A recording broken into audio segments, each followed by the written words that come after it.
Hi, my name is Tony Smith, and my wife Mary Smith and I are the co-founders to the Keys to Enlightenment program. The following lessons are taken from copyrighted materials belonging to our organization. To learn more about us and our program, go to www.keystoenlightenment.com. And this is the first lesson on a new class called Finding Your Purpose. So finding and consciously practicing your purpose. Are you one of those people who suffer in silence, waiting for your good to come? Do you spend more time thinking about what you have to do instead of what you want to do? Or do you spend your time thinking about what you want to do and neglecting what your responsibilities are? If your answer to any of these is yes, you could well be on your way to becoming a self-assigned martyr who possibly been brainwashed by the love promoters into believing that love means that you're required to neglect your own desires and serve or accommodate the desires of others. Or if you answer to any of the questions yes, again, are you often depressed or moody? Do you experience self-pity or sense of being unfair to you? Or do you spend a great deal of time thinking about the past and seeking diversion or entertainment?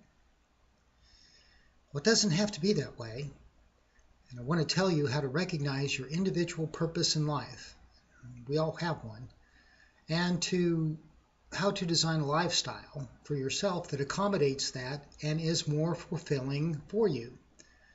And you heard me correctly, a lifestyle that accommodates your sense of purpose in life and results in a stream of mental and emotional satisfaction that is ongoing, no matter how rough the water seems to get. Some people are living their purpose without conscious awareness of it and wondering what it is. They're like fish in the sea looking for water. Others are not living their purpose, conscious of what it is, but waiting for my time to do what I came here to do.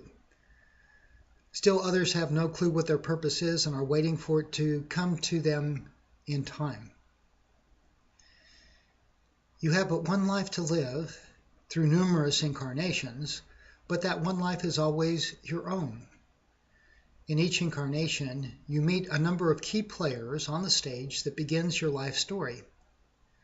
Changes occur as your life progresses, and some or all of the key players change. But in the end, it is yourself that you came in with and yourself that you will go out with. An ongoing inner stream of quiet happiness tells you whether you are living your purpose and not quiet desperation. It is called loving yourself enough to include your own desires and the needs in that circle of love. Next week, we will begin to explore how to achieve and maintain that. But with this lesson one, I'd like to tell you a story about a man who did not consciously know what his purpose was, but practiced it in everything he did. Not knowing what his purpose was and how the opportunities and activities of his life related to that, he perceived his life as a sequential series of incidents and himself as the respondents to life. He had a quiet, confident, cheerful personality and was pleasant to be around.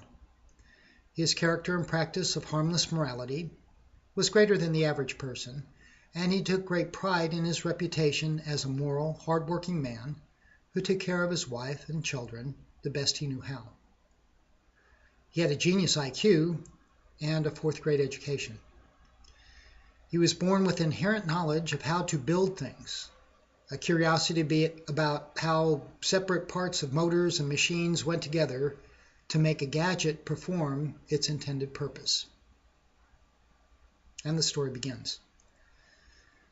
Wiley was one of 14 children born to illiterate parents in a small logging camp town in the swamps of Louisiana in 1910. His father was an independent logger among many in that town who worked 12 hours a day, 6 days a week, cutting pine trees, trimming them up as logs, and using a team of 4 mules and a flatbed wagon to haul his cut to the sawmill where he would be paid so much per log.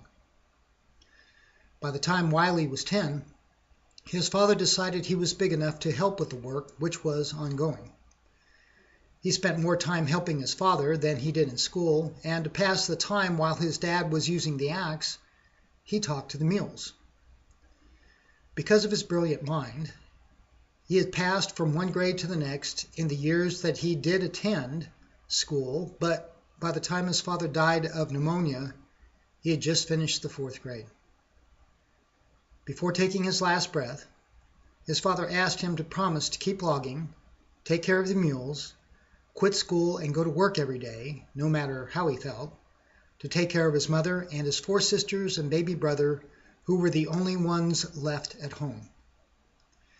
The other boys and girls had married and were busy taking care of their own families. Wiley was 12 years old, 6 feet tall, quite muscular for his skinny build, and strong as an ox.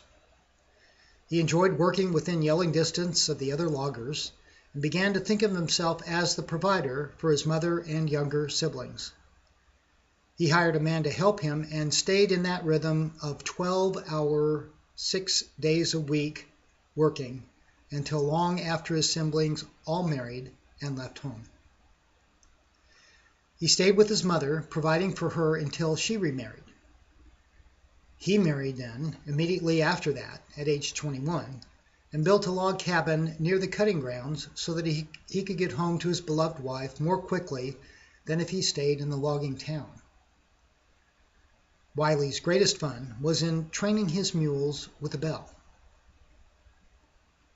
He had been both amused and disgusted at the waste of time and effort and the cruelty that the other loggers displayed with whipping and yelling and cursing their mules in order to force their cooperation. He, on the other hand, treated his mules as individuals, gave them names, and whispered his expectations for the day in their ears while feeding them a handful of oats before he left every day. Then he would yoke them together in front of his wagon. He had rigged up the bell on the front of the yoke and rewarded and praised the mules when they would turn in the direction of the bell and follow the bell. When he got home, he would release them from the yoke, stroke the head of each one while whispering his gratitude for their fine cooperation, and feed them another handful of oats before they went off to feed and rest for the evening. Consequently, he saved 2 full hours each day due to the cooperation of his mules, and was able to get to the sawmill before everyone else, unload his wagon, and call it a day. The men began asking him to train their mules. He used 1.5 hours every morning to train the mules, then started his own work. Still, he left half hour before the others who could not give up their habit of yelling and whipping their mules. He said training mules was easy, but I wasn't asked to train the men to use the mules. So they still had to work 12 hours a day, and said that I had spoiled their mules. A tree fell on Wiley, breaking his pelvis, both legs, and an arm. His wife nursed him back to health over a 9-month period, while the other loggers chipped in every week to bring them food supplies. Within 6 months after he went back to his logging work, the Depression of the 30s hit. The nearby sawmill announced it would close down for lack of buyers for the wood. Wiley sold his mule team and wagon to his hired helper and went to work as a hired hand for the government project of resurfacing highways. He paid $1 a day, which was about what he had made in the logging business, but the work was harder and no pleasure was built in at all. He whistled while he worked, and when the other men asked him how he could whistle and be so cheerful when the weather was so hot or cold or rainy and the work so hard, he couldn't understand their question. So he said, "Why would I want to put another weight on my shoulders when it's all I can do to pick up the shovel? I whistle because I want to, and I'm not going to let no amount of work steal my bells or whistles from me." Soon some of the other men started whistling too while they worked, and Wiley said that seemed to make the work a little lighter. Wiley heard that there was an open sawmill 25 miles away. He rode a mule the 25 miles and went in to ask for a job. The owner replied rudely, "All our jobs are filled, Mr. I didn't catch your name." "Wiley Lester," he said with a dignity that was his signature countenance. "Lester? You kin to John Lister, the logger that died some years ago?" "He was my daddy," said Wiley. "Your daddy was the best man I ever knew. If you're anything like him, I'd be a fool to let you get away." Wiley worked there for 4 years, making foreman before the sawmill shut down. And in 1943, his next job was a bus driver for a city of 30,000, some 27 miles away. It required moving into the city, and that job lasted 35 years before he retired with a decent annuity and Social Security. He had provided for his wife and had raised 4 daughters. After starting the bus driving job, Wiley's life was plagued with ill health, from ulcers to severe allergies and at least 3 surgeries over the 30-year period. His wife's health was even worse. She was fearful of city ways, and with only a 3rd grade education herself, she could barely read. The neighborhood was her whole world until Wiley's lack of understanding of how to budget money, coupled with her total ignorance on the subject, led to deep indebtedness and the necessity for her to get a job. Since the story is not about her, suffice it to say that the emotional weakness took its toll, and dealing with her foreign kind of life produced frailness of both mind and body for Wiley's wife. He took on the cooking and housekeeping, plus his job of 9 hours a day, 6 days a week, so that she would have energy and strength to work at her job. The older children were put in charge of the younger and assigned household chores. He trained his children the same way he trained his mules, not with a bell, but with soft statements of expectation, affectionate words and touch, praise for a good job well done, and rewarding them with a meal of some kind and a kiss at night, even though they often went to bed hungry. On the job, Wiley was assigned to train new drivers due to his calm approach to that, and eventually was offered the position of bus company superintendent. One requirement for the job was a high school diploma. His boss was shocked when he discovered that Wiley had no education at all to speak of yet, but was so articulate and knowledgeable about people, about numbers, about politics, and current events. By default, he was assigned to assist the superintendent by helping other drivers overcome their difficulties when they were reprimanded in their job. He served as president of the Bus Drivers Union for 4 years, but when it looked like he was going to be elected again, he declined, saying, "I just want to mind my own business and not the union's business." As for the passengers who rode his bus, that is an amazing story in itself. It cost a quarter to ride the full circle ride, which lasted 1 hour. Wiley's good nature, soft laughter, and whistling as he drove attracted people to sit near him on the bus. Those who sat near enough for conversation would invariably tell him their troubles, as he was a good listener and not at all impacted by the troubles of strangers. He would offer them his wisdom on the topic, and soon there were those who would pay their quarter 2 or 3 rounds in a row just to get his counsel. He said it was a sweet thing, and amusing at times, and it made the work pass faster because no one likes just driving around in circles all day, every day, with nothing to do except to think about their own troubles. Over that 30-year period, Wiley became locally known as the bus driver, or by the bus riders, as everyone's friend. And frequently the other drivers would stop for a passenger, and the passenger would say, "No, I'm just waiting for Wiley's bus. Thank you." One of Wiley's 4 daughters died at age 22, which he said was the hardest thing he had ever to face in his life. He said the passengers helped him deal with it by talking about heaven and about people they had lost and letting him tell stories about his little girl. His wife had quit her job and become a recluse after her daughter's death. with no one to talk to about her grief. The other daughters had moved out of the state. Wiley had refused to talk with her about their deceased daughter or listen about her when he was at home. His wife watched TV all day, did only the necessary housekeeping chores, cooked dinner at night, and watched TV with him at night. She forgot which of her medicines, which were numerous, to take, when, and began to take them all at once. Sometimes she couldn't recall whether she had taken them or not and would take them again just to be on the safe side. 6 months before Wiley retired at age 65, with hopes of traveling and seeing the country as a way to bring back some of his wife's enthusiasm for life, his wife had a stroke. There was a 2-year period of working to regain use of her body and partial memory. That was followed by the rapid onset and development of Alzheimer's disease, which put him in the position of full-time caregiver. She was now frightened of everything except him and cried when she had to leave the house for anything.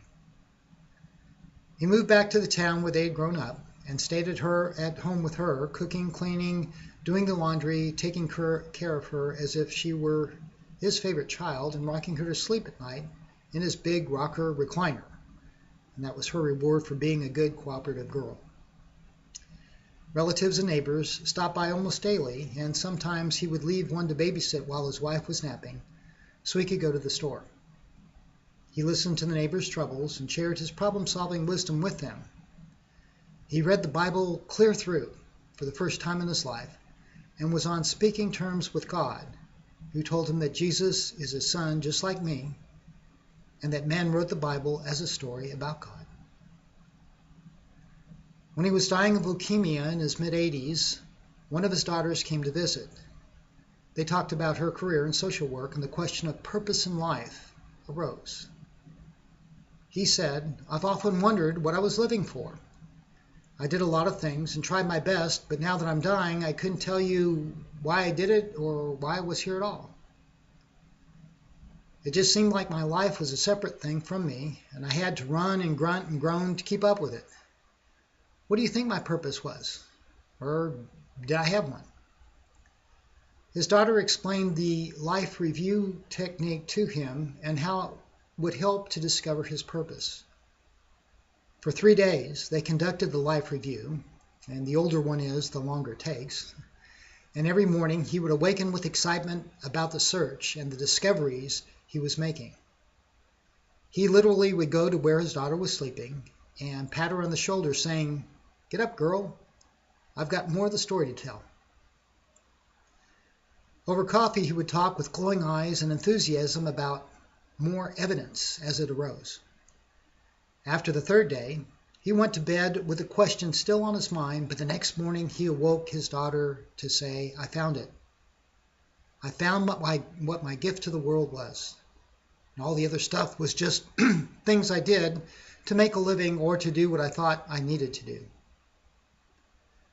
Wiley's gift to the world was to share his wisdom with others in a way that would empower them and influence them to take a creative and constructive approach to problem solving and recognize the benefits of cooperative interaction.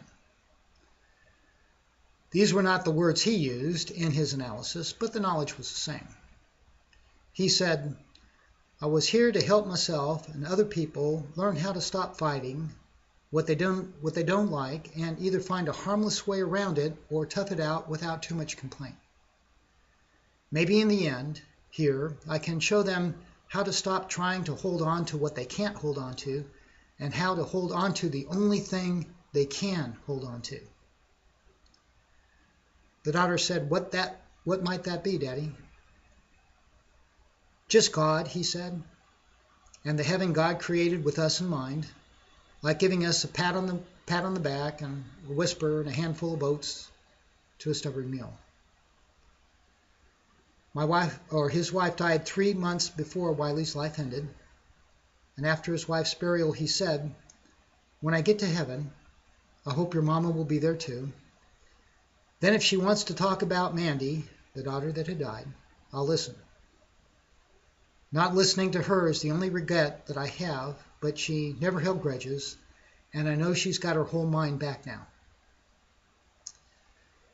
So as we can see, a great deal of joy can be lost in life, even when a person is not consciously serving his or her purpose, even though he or she might be unconsciously doing so. Wiley could have taken an objective approach to his own problems and used the same expert technique to help himself. He could have used his wisdom about relativity to improve and maintain better health for himself. He could have advised himself for better control of his financial situation. He could have used his compassion and wisdom to assist his wife with her grief. That might have resulted in a very different experience for both of them in their senior years. Even more happiness is lost when a person permits his society and the pop psychology of the age to determine responses to life. Such a one is deliberately defying his or her own purpose by trying to live for the approval or acceptance of others. What is your gift to the world? This is the question we will explore in the next few weeks, because practicing the expression of that gift is your individual purpose. Practicing your purpose results in advancing your evolution process. But unlike Wiley, the enlightenment of conscious awareness will empower you to practice using that gift for your own benefit, not just for others. For you are so precious, and you deserve the best that you have to offer. Namaste.